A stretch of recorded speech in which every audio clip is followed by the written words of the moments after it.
today's video, we're talking about the greatest Christmas gift ever. It's beer!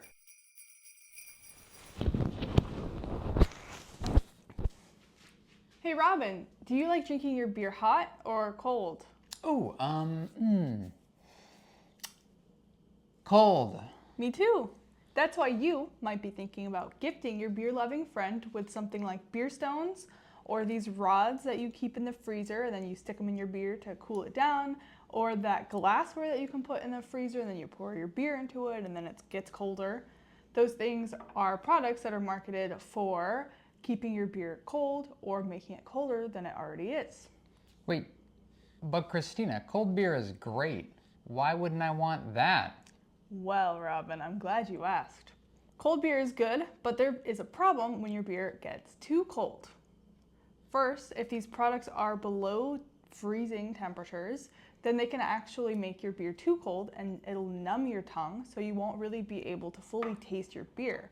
Second, it can slow down the CO2 bubbles in your beer if it's too cold, and then the CO2 is actually what flings aroma up into your face, and so if it's too cold, you won't get that aroma and you won't be able to smell your beer as well as not being able to taste it. And I would say in addition to those reasons, these things are difficult to clean.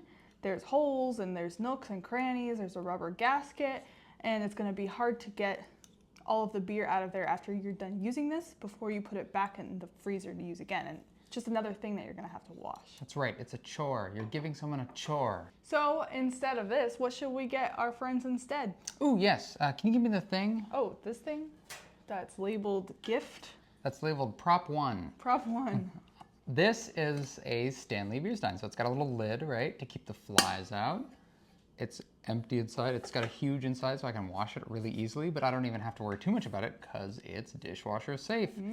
This is that kind of vacuum thermosy thing. It keeps my beer really cold for a long time. It's great. It's easy to clean. I don't keep it in my freezer. A quick rinse and a beer inside, and it's all good. These things, the Yeti big coolers, the Yeti little can cooler things. I guess we'll have the pictures. Yeah, there's lots of Yeti and Stanley products that are great for keeping beer cold. Yeah, you might even see another one in this video. Number 2, foam enhancers. This thing, but not Christina. Here's another one. Okay, what are these things? The idea is it gets more foam on your beer, right? I love foam on my beer. Why wouldn't I want to have this as a gift? Well, good question, because this flattens your beer. The foam is the CO2, right? She talked about why it's bad to have flat beer. You know why it's bad to have flat beer. These things make your beer flat. There's not a lot of upside to this one, but Christina, is there any? Well, if you are a photographer or a videographer or somebody that needs to take pictures of beer, then you could get a foam enhancer to make the beer look better. And that is what these things do. It's going to give you that nice inch of foam on the top of your beer, and it's probably going to help extend the life of that foam a little bit too, depending on the product. But when you drink the beer, it's not going to enhance your beer drinking experience because you'll be eventually drinking a flat beer with no head, but it's going to look really good for a picture or video. So if your friend has to photography beer, If they're a beer-loving photographer. That's right, then this would be a great product. Okay, but what if they're not a photographer? Oh, if they're not a photographer, then don't get them this thing. Instead, you should get them glassware.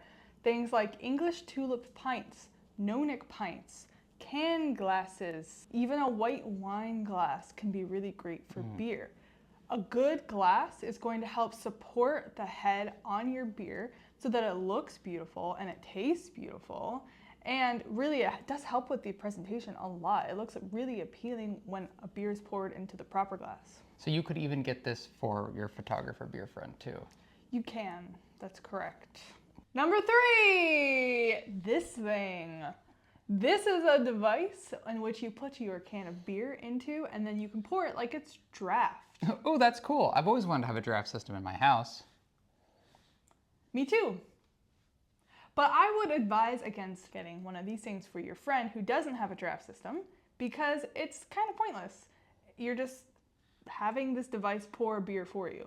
There's this idea that maybe you're going to turn the can of beer into something like the quality of draft beer, but in reality you're not going to. This is just pouring your beer for you. Additionally, and this is my biggest thing with this product, is kind of gross and it's complicated to clean. When it comes to draft systems, you need to use caustic cleaner. You need to clean it every 14 days, and that's assuming continual use. If you replace your keg, then you have to clean the line. So assuming that the can is your keg, then you need to be cleaning the line after each can, and they're not going to supply you with caustic cleaner. There's probably only a short tube in there. Soap and water might do the trick. Maybe if you had Sandy, something like that. I don't know how to clean this thing, is honestly my problem. I don't know how to clean it well, and I wouldn't want it to contaminate my beers after I have my first beer. So that is the main issue that I have with this thing. And it's another chore. It is another chore. But is there any plus side to it? Could somebody benefit from something like this? Maybe if you had arthritis And someone else could open the can for you, and you only want to drink a little bit at a time, you could this might be an easier motion I could think of. If you have arthritis, get a draft system. That's right, you heard it here first. But if you don't have arthritis and you're looking to learn about how to pour your beer correctly and how to have a good experience with it, then what should you get as a gift? Beer books. There's a lot of great beer books out there. They're really good. We'll put a list in the description of ones that we really recommend. They're all really approachable, like literally anyone can read them. They're written for you. You can tell that these authors want you to love beer. They want you to drink a beer while you're reading the book. Yes, they often say that in the first page. They like, say, where's your beer? Like, what if you doing? who wouldn't like that? Who wouldn't like that? So here I'll show some pictures. Here's this book that we like, and here's us with that other book. Oh, I love that one. Oh, that was a good time. Oh, this one was so good. Ah, that was a good book. This one was too good. Number 4. The U-Keg. Okay, so this is a pressurized growler. You put CO2 canisters inside of this, and then you put it in, fill it with beer, turn on the regulator, and it keeps the beer from going flat. That's, a problem with growlers. When you fill them up at the brewery, they go flat in like a day or two. So this solves that problem, right? Right. Or not right? Not right. Beer filled into a growler stales really fast, like 72 hours. This product is cool, it's good. We love the people who make this. It's good for some people, but you shouldn't be drinking a growler over the course of a week. You should just drink it that night. It's 4 pints. How long is that gonna take you? Come on, you can drink 4 pints in a night. Why are you getting a growler? Yeah. Right? Yeah. Usually growlers are for sharing, Yeah, they're for sharing. You gotta share. So, in addition to just the beer going bad aspect, this is also a lot of work to clean. This is a draft system. That's a whole pipe there. You see that? There's a pipe. You see the pipe? How are you The gonna newer get in ones, they don't have as much pipe, but it's still a lot to clean. Again, it's another chore. But we love you, Keg. We love you, Keg. We love you, Keg. So, Christina, say some nice things about them. Well, they make a 1-gallon version that's really great for homebrewers. So instead of bottling your beer, or if you don't have a draft system to carbonate it, you can carbonate it using a U-Keg, which is really great. And then, you just stick that in your fridge and you can enjoy it and share it with your friends. You also could use this to carbonate water.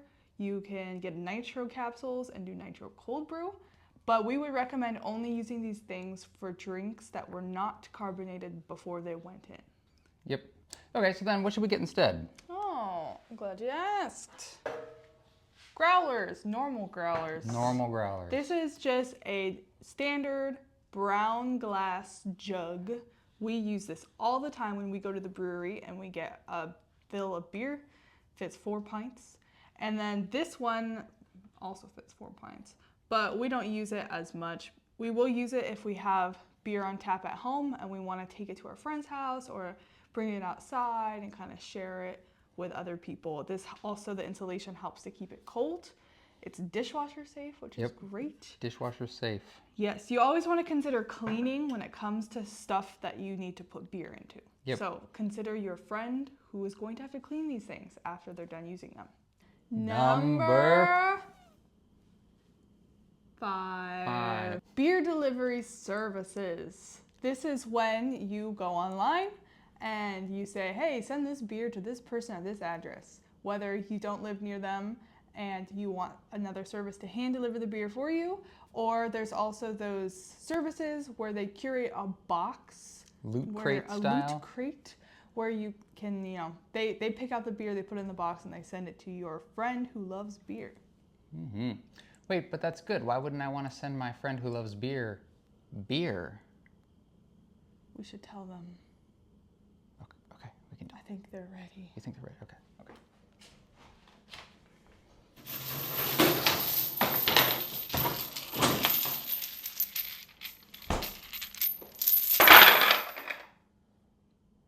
The cold chain. So beer is made by the brewer and packaged and kept cold. Then a refrigerated truck comes and picks it up.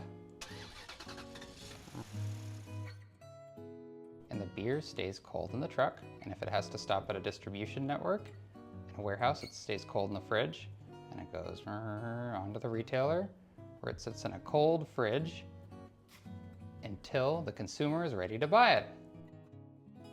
So that whole process, from brewery to consumer, is the cold chain, where the beer did not warm up once. When you buy beer online, you're not guaranteed a cold chain. That's right. The beer might have gotten onto the truck at the brewer and gone off into the domain of darkness. And the worst part is it goes back to the retailer and sits in the fridge, and you have no idea what's been happening, how it's been staling at room temperature or even the sun and heat. While your beer is sitting on the shelf at the retail store or the warehouse, you're actually not even guaranteed that it's being stored properly. It might be warm and on the shelf and past its best by date because you're not physically there checking the date code on the bottle or the can. You don't know how old the beer that is being delivered to your friend actually is. And lastly, you're not guaranteed that your friend is going to enjoy the beer that they're receiving, especially if you're using a service that hand picks the beer for you. But what are some upsides, some things that you would consider if you are going to use a beer delivery service? In the right conditions, right? So like we had family we sent some beer to. They live in New York City. It was Christmas time. The store they were sending from was New York City, right? So I knew it was cold. Even if it's out on the truck all day, it'd still be cold. We picked beers that don't go bad quickly. We picked like really heavy barrel-aged stout kind of beers. So I knew even if they were a little old on the shelf, they'd still be good. And it all worked out fine. Do your research. There might be a Loot Crate Beer of the Month service. Maybe there's one run by your local brewery. I know they have that like in England. Those guys are probably gonna do a good job. But I've never seen it, so it's a really hard thing to recommend. So, if you're not going to use a delivery service, what should you get your friend instead? For starters, if you can't be there to give them any beer at all, you can find a local brewery that you think they might like and get them a gift card to there. You know, a night of beers or just one beer, that sounds like a great time. And they go in, they get an experience, that's lovely. Another one is you can maybe even call up the local brewery and see, hey, can you guys send some stuff out? Some places that's legal and some breweries really do that. And then lastly, the best gift you can give is, say it with me, fresh local beer. Fresh local beer. And speaking of which, I got you something. No, you didn't. Yeah, I did. I'd surprise you. I didn't get you anything. During the video. Yeah, I know. Oh, for me? Oh, let me see what it is. Oh, Robin, I love this beer. It's so fresh and local. Thank you so much. You're welcome. Merry Christmas. All right, let's get this chain out of here. Oh, gosh. Glug, glug, glug, glug.